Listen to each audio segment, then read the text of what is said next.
Alors ce matin, je voulais qu'on parle de but de culture et concrètement, peut-être que tu en as déjà entendu parler, peut-être que tu as envie d'essayer et concrètement aujourd'hui on va voir pourquoi en faire, quels sont les avantages et les inconvénients et également qu'est-ce que c'est, comment et pourquoi en faire.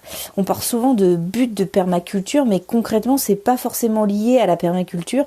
Tu peux tout à fait faire des buts de culture sans faire réellement mettre en place les principes de la permaculture et inversement tu peux faire de la permaculture sans forcément faire des buts de culture. C'est un peu particulier à dire mais concrètement c'est ça l'idée.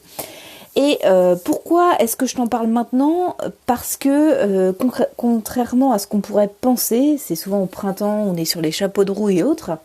Néanmoins, pour réaliser une butte de permaculture ou une butte de culture, je vais plutôt dire une butte de culture, eh bien on a besoin d'éléments et si c'est ta première fois que tu fais une butte de culture, tu vas moins galérer à la réaliser en automne parce que tu auras tout à proximité, tu auras tout autour de toi. C'est comme une recette de cuisine un petit peu. Là, ça t'oblige pas à aller en magasin, tu as tout déjà dans les placards. Bah là, c'est pareil. En automne, tu as tout à proximité dans ton jardin. Donc le but, c'est de pas galérer à chercher partout des ingrédients et à tout réaliser sur place. Et le plus simple, c'est de le faire en automne. Donc on va voir aujourd'hui, en gros, comment faire, quels sont les points positifs et les points négatifs pour réaliser, en gros, quels sont les avantages et les inconvénients de réaliser une butte. Et à partir de là, tu vas peut-être voir justement si c'est fait pour toi ou si au contraire, tu vas laisser un peu de côté, tu vas dire, oula, non, ça va me prendre la tête, laisse tomber, je lâche l'affaire. Donc, peut-être que ça va ça va t'ouvrir un petit peu d'autres horizons, d'autres façons de fonctionner. Moi, ça a été le cas, j'ai testé un peu les buts et j'en suis assez contente. Après, c'est aussi pas mal de travail, donc je vais t'expliquer un petit peu.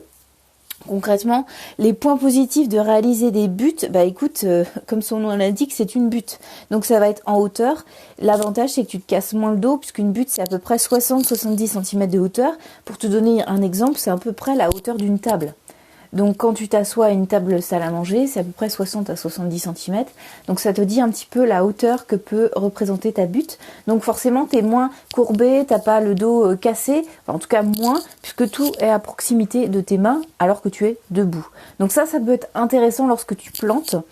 C'est un point positif.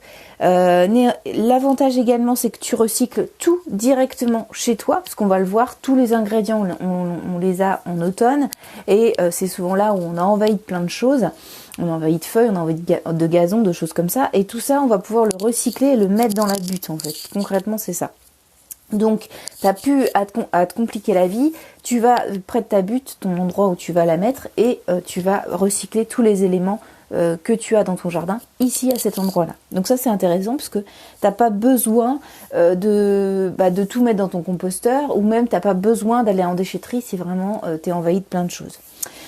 Ensuite, l'intérêt aussi c'est que les racines des plantes sont au chaud en fait, si tu veux, la constitution d'une butte, en tout cas dans la particularité d'une butte et dans sa constitution, ça va chauffer en fait, donc ça va chauffer un peu et en plus comme c'est une butte, le soleil va directement donner dessus. Alors que c'est pas forcément le cas sur la terre. Quand tu creuses un peu, la terre elle est assez fraîche, alors que là ta butte comme elle est surélevée, le soleil va donner directement au niveau des racines de tes plantes. Donc ça veut dire que la butte va être bien plus chaude que les parties justement où tu vas planter tes mêmes légumes, mais tu seras en pleine terre. Et donc ça peut être intéressant. En tout cas, ça permet de cultiver plus tôt. Parce que comme elle est plus chaude, la terre va se réchauffer plus vite et donc ça veut dire que ça peut te faire gagner quelques semaines et on sait que des fois par exemple pour les tomates ou les concombres ou les courgettes, en tout cas les tomates notamment parce que c'est vraiment un légume qui est attendu au jardin, ça peut être intéressant d'avoir au moins 15 jours, 3 semaines d'avance parce que ça peut te permettre d'échelonner ta culture de tomates et avoir des tomates bien plus tôt et bien plus tard justement pour justement avoir un éventail intéressant de culture de tomates. Donc ça peut être intéressant. En tout cas, voilà un peu les avantages de cette culture en butte. Ensuite, les inconvénients, parce que bah oui, il faut bien se le dire. Moi, tu sais, j'aime bien. J'ai pas envie de te dire que tout est beau, tout est rose. J'aime bien être lucide et te faire des vrais commentaires, des vraies choses intéressantes. Et donc, bah, les points négatifs sont aussi à prendre en compte pour justement prendre une décision et savoir si c'est vraiment fait pour toi. Donc, sache que la première année, bah forcément, tu vas toujours avoir plus de travail puisqu'il faut réaliser ta butte. Donc, si c'est la première fois que tu fais une butte de culture, bah forcément, tu vas mettre plus de temps. Ça va demander plus de travail que si, au contraire, tous les ans, tu réactives un peu ta butte. Elle est quasiment là et tu la réactives en ajoutant de nouvelles choses. Là, il faut repartir de zéro. Donc, comme tout travail, quand tu pars de zéro, bah forcément, tu en as plus que quand tu reprends quelque chose qui avait été fait auparavant. Donc voilà un petit peu l'inconvénient, en tout cas c'est plus de travail la première année. Qu'est-ce que je peux te dire? Bah après 4-5 ans, la butte elle a diminué de moitié. Donc c'est pour te dire un petit peu, forcément ça va se dégrader en fait au fur et à mesure. Donc la butte va baisser. Donc ça veut dire que c'est aussi un travail qui va être continu. Tous les 2 ans, tous les ans, tu peux réactiver ta butte et justement rajouter des éléments dedans. Et donc par la même occasion, il faut aussi bien comprendre que au bout de 4 ans, ou peut-être même si tu as un très très bon sol qui se dégrade très très bien, etc., peut-être même avant, ta butte aura bien diminué, et auquel cas c'est quelque chose un peu sans fin si tu veux. Il faut justement nourrir cette butte au fur et à mesure chaque année. Donc c'est pas quelque chose que tu vas, comme un parterre, que tu vas positionner à un moment, à un temps donné, et tu vas dire bon bah allez c'est bon, je suis parti pour 10 ans. Non. Là, t'en as pour 4-5 ans, grand maximum, et après, il va falloir que forcément tu nourrisses cette butte. Bon, en tout cas, 4-5 ans, ça te permet de voir venir quand même, quand tu as déjà fait ton travail de la première année. Ça veut dire que tu pourras retravailler dessus, tu vois, dans les 2-3 ans après. Donc, ça te laisse un petit peu de temps. Ce qu'il faut bien comprendre aussi, c'est que esthétiquement, c'est un petit peu bizarre, tu vois, parce que tu as 60 cm qui montent d'un coup, donc il faut bien aussi réfléchir à l'agencement. On parle pas seulement d'un jardin un peu freestyle, même si moi, tu sais, c'est un peu jardin à la cool. Il faut aussi se dire que ça peut être vite moche, tu vois, aussi.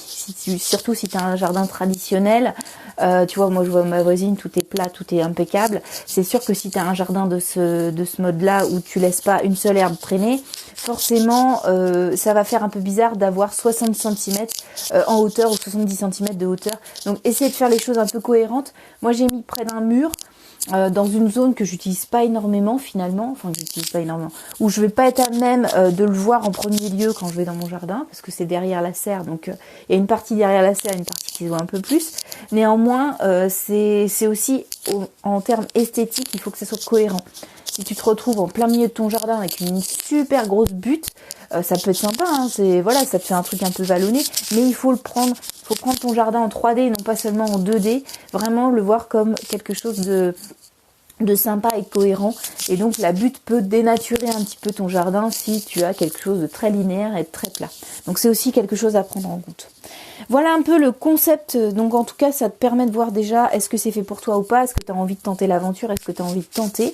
Moi je pense que vraiment c'est l'automne qu'il faut réaliser sa butte, parce que je te dis, hein, c'est vraiment, tu ne galères pas à trouver des ingrédients de ta recette, tu as tout à proximité, tu fais du recyclage, et si ça te plaît plus, tu vois, au bout de 4-5 ans, tu vois, la butte se dégrade d'elle-même, donc finalement tu n'as même pas vraiment besoin de travail derrière.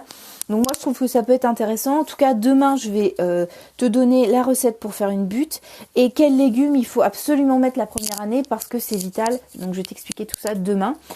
Sache que tous les jours je poste un nouveau podcast, donc si ça t'intéresse demain ou même d'autres podcasts que tous les jours je donne de nouvelles idées, des nouvelles astuces, mon retour d'expérience, etc. N'hésite pas à t'abonner sur SoundCloud et sur YouTube. Tu peux également liker mon podcast, ça fait toujours plaisir. Et puis moi je te retrouve demain avec donc la recette pour la butte, donc comment la réaliser, comme ça va te permettre de voir comment tu peux la réaliser, est-ce que c'est dans tes cordes, est-ce que tu as tous les éléments à proximité pour faire ta recette. On va se transformer en Cyril Lignac, en gros je te donne les ingrédients de la recette et demain je te donne la recette réellement. Et en gros, quels légumes il faut absolument mettre la première année. Voilà, on voit tout ça demain. J'ai plus qu'à te souhaiter un très bon week-end. Et puis je te dis à demain dimanche. Allez, salut!